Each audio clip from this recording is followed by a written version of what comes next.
The Telegraph food awards 2026। EM বাইপাসের ধারে শহরের এক 5 তারা হোটেলে শহরবাসীর রসনা তৃপ্তির জন্য পুরস্কারের আয়োজন।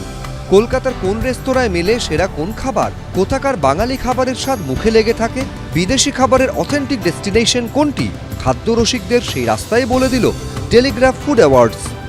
For the people of Calcutta to tell them কারা বেস্ট ফুড দিচ্ছে, এবং এত এখন রেস্টুরেন্ট ক্যাফে হয়ে গেছে। এই অ্যাওয়ার্ডটার মাধ্যমে people of Calcutta can choose কোথায় গিয়ে আমরা কোনটা খাবো, কে সবচেয়ে ভালো টেলিগ্রাফ সিলেক্ট করেছে।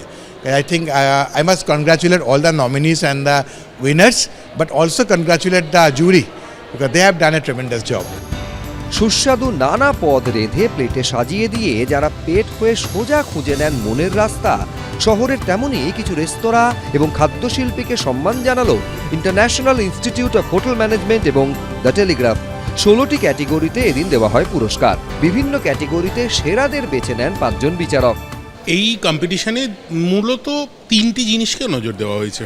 একটা অবভিয়াসলি খাবারের স্বাদ, 2 সার্ভিস এবং 3 কনসিস্টেন্সি, মানে একটা দিন ভীষণ ভালো হলো, পরের দিন অতটাও নয়।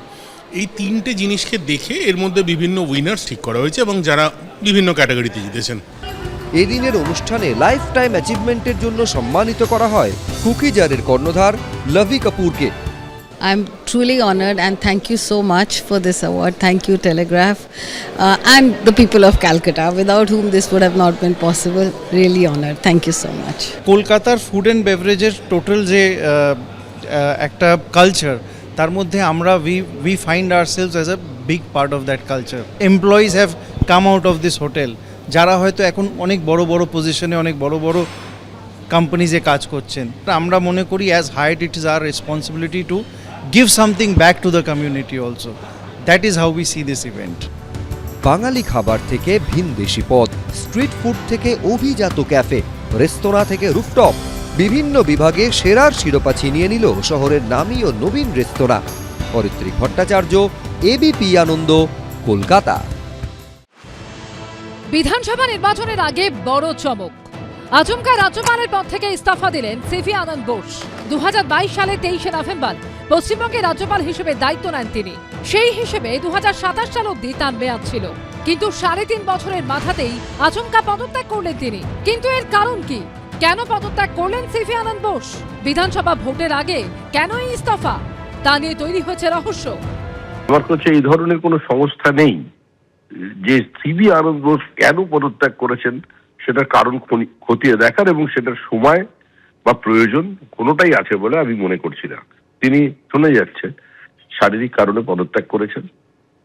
তিনি 5 বছর থাকলে সবাই আনন্দ পেত, তার মতো একজন মানুষ হঠাৎ পদত্যাগ করলেন।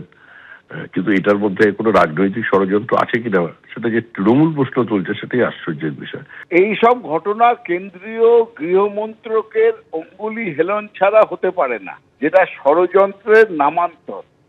এখন ইলেকশন এসে গেছে, আমি আশ্চর্য হব না যদি দেখি সিভি আনন্দ বোসকে নির্দেশ দিয়ে সরিয়ে দিয়ে একজন হার্ডকোর পলিটিশিয়ান, আরএসএস এ দীক্ষিত, বিজেপির মন্ত্রে শিক্ষিত এই রকম কাউকে এখানে নিয়ে এসে রাজভবনটাকে চূড়ান্তভাবে রাজনৈতিক কারণে ব্যবহার এই ইলেকশনের সময়। সিভি আনন্দ বোসের জায়গায় রাজ্যপাল হিসেবে দায়িত্ব দেওয়া হচ্ছে প্রাক্তন আইপিএস অফিসার এবং তামিলনাড়ুর রাজ্যপাল RN রবিকে। এই মুহূর্তে সিভি আনন্দ বোস দিল্লিতে রয়েছেন। 1951 সালে 2 জানুয়ারি সিভি আনন্দ বোসের জন্ম কেরলের কোট্টায়ামে। রাজ্যপাল হওয়ার আগে দীর্ঘদিন প্রশাসনিক কাজের সঙ্গে জড়িত ছিলেন।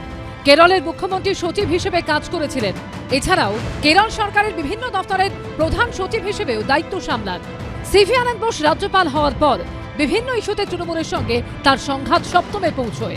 হিংসা থেকে দুর্নীতি নিয়ে কড়া মন্তব্য করেন তিনি।